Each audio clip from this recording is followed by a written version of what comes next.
Parliament ఎన్నికలు సమీపిస్తున్న వేళ ఇవాళ భేటీ కానున్న తెలంగాణ కేబినెట్ కీలక నిర్ణయాలు తీసుకునుంది. ఇవాళ మధ్యాహ్నం 12 గంటలకు రేవంత్ రెడ్డి అధ్యక్షతన మంత్రివర్గం సమావేశం కానుంది. ముఖ్యంగా మహిళలకు వడ్డీ లేని రుణ పథకం ప్రారంభం, దీనికి అవసరమైన నిధుల కేటాయింపు విషయంపై కేబినెట్ ప్రధానంగా చర్చించనుంది.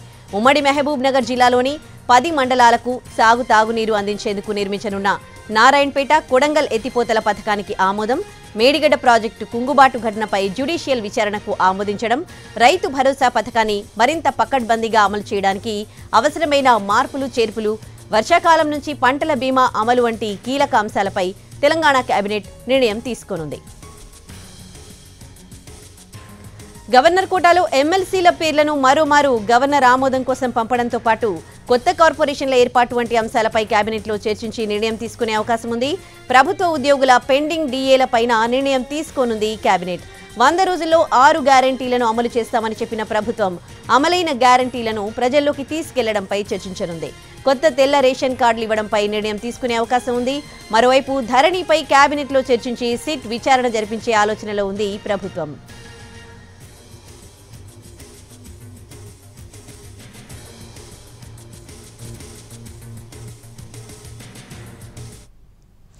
ఇవాళ మధ్యాహ్నం 12 గంటలకు సీఎం రేవంత్ రెడ్డి అధ్యక్షతన జరగబోయే తెలంగాణ కేబినెట్ సమావేశానికి సంబంధించి పూర్తి డీటెయిల్స్ మా ప్రతినిధి సుధీర్ అందిస్తారు లైవ్ లో. సుధీర్, తెలంగాణ మంత్రిమండలి సమావేశం ముఖ్యమంత్రి రేవంత్ రెడ్డి అధ్యక్షతన మధ్యాహ్నం 12 గంటలకు అంబేద్కర్ సచివాలయంలో ప్రారంభం కానుంది. ముఖ్యంగా ఈ కేబినెట్లో పలు కీలక అంశాల మీద చర్చ చేసి వాటిని ఆమోదించే అవకాశాలు కూడా ఉన్నట్టుగా కూడా తెలుస్తుంది.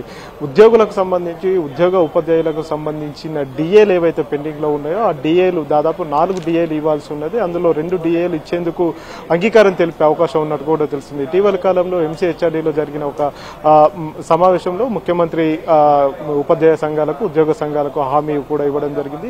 వీటితో పాటు మహిళలకు సంబంధించి వడ్డీ లేని రుణాలు ఏవైతే ఉన్నాయో వాటిని ఇచ్చేందుకు ఇందిరాకాంతి పథకం పునఃప్రారంభించాలని చెప్పేసి కూడా భావిస్తున్నట్టు కూడా తెలుస్తుంది. ఎందుకంటే ఈ రోజు సాయంత్రం 4 గంటలకు సికింద్రాబాద్ లోని పెరేడ్ గ్రౌండ్ లో భారీ ఎత్తున మహిళా సదస్సు నిర్వహిస్తున్నారు. ప్రభుత్వ ఆధ్వర్యంలో జరుగుతున్న ఈ మహిళా సదస్సుకు సంబంధించి అక్కడ వరాల జల్లు కురిపించే అవకాశం ఉంది. గతంలో ఇచ్చిన 6 గ్యారంటీల్లో భాగంగానే 2500 రూపాయలు ఆర్థిక సాయం చేయాలని చెప్పేసి తెలంగాణ ప్రభుత్వం భావించింది. అందులో భాగంగానే ఆ పథకానికి ఆ గ్యారంటీకి ఈ రోజు శ్రీకారం చుట్టే అవకాశాలు ఉన్నట్టు కూడా తెలుస్తుంది.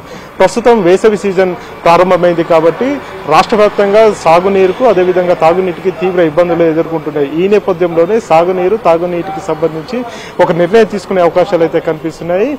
కొడంగల్ నారాయణపేట నియోజకవర్గాలకు సంబంధించిన ఎత్తిపోతల పథకం ఏదైతే ఉందో ఆ పథకానికి కూడా ఆ ప్రాజెక్టుకు ఆమోదం తెలిపే అవకాశాలు కూడా ఉన్నట్టు కూడా తెలుస్తుంది. ఇవే కాకుండా రైతు భరోసాకు సంబంధించి కూడా ఒక నిర్ణయం తీసుకోవాల్సి ఉంది. ఎందుకంటే దాదాపుగా ఇప్పటికే 3 ఎకరాల లోపు రాష్ట్ర వ్యాప్తంగా 3 ఎకరాల లోపు ఉన్న రైతులందరికీ కూడా రైతు భరోసా ఇవ్వడం జరిగింది. అవే కాకుండా మిగతా 2 ఎకరాలు అంటే మొత్తానికి 5 ఎకరాల వరకు మాత్రమే రైతు భరోసా ఇవ్వాలని చెప్పేసి ప్రస్తుతం తెలంగాణ ప్రభుత్వం అయితే భావిస్తుంది. భవిష్యత్తులో దానికి సంబంధించి ఇంకా స్ట్రీమ్ లైన్ చేసిన తర్వాత అవి 10 ఎకరాల వరకు ఇవ్వాలా లేదా అనే విషయానికి సంబంధించి కొన్ని నిబంధనలను కూడా అమల్లోకి తీసుకొచ్చే అవకాశాలు ఉన్నట్టు కూడా తెలుస్తుంది. ఇటీవల కాలంలో ముఖ్యమంత్రి రేవంత్ రెడ్డి చాలా స్పష్టంగా చెప్పారు, ఎవరైతే ఐటీ కడతారో అలాంటి వాళ్లకు ఇవ్వాల్సిన అవసరం లేదు, అలాంటి వారికి రైతు బంధు ఇవ్వాల్సిన అవసరం లేదు. అదేవిధంగా ఎవరైతే వ్యవసాయం చేయకుండా ఉంటారో వారికి కూడా రైతు బంధు ఇవ్వాల్సిన అవసరం లేదని చెప్పేసి ముఖ్యమంత్రి రేవంత్ రెడ్డి కరాఖండిగా చెప్పారు. కాబట్టి ఆ లబ్ధిదారుల సంఖ్య చాలా తగ్గిపోయే అవకాశం అయితే ఉంది. గత ప్రభుత్వంలో ఫసల్ బీమా యోజన,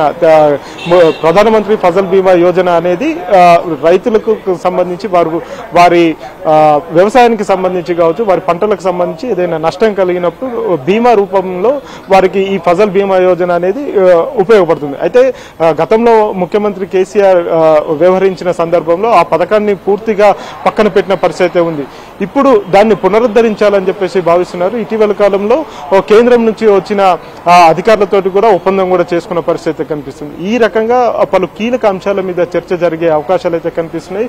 బీసీ సామాజిక వర్గాలకు సంబంధించి కొన్ని కార్పొరేషన్లను కూడా ఏర్పాటు చేయాలని చెప్పేసి అయితే భావిస్తున్నారు. 8 నుంచి 11 కొత్త కార్పొరేషన్లను ఏర్పాటు చేసి వారి ఆ సామాజిక వర్గాల అభివృద్ధి కోసం తోడ్పడాలని చెప్పేసి కూడా తెలంగాణ ప్రభుత్వం భావిస్తుంది. Udayasri, right, thanks for the update Sudheer.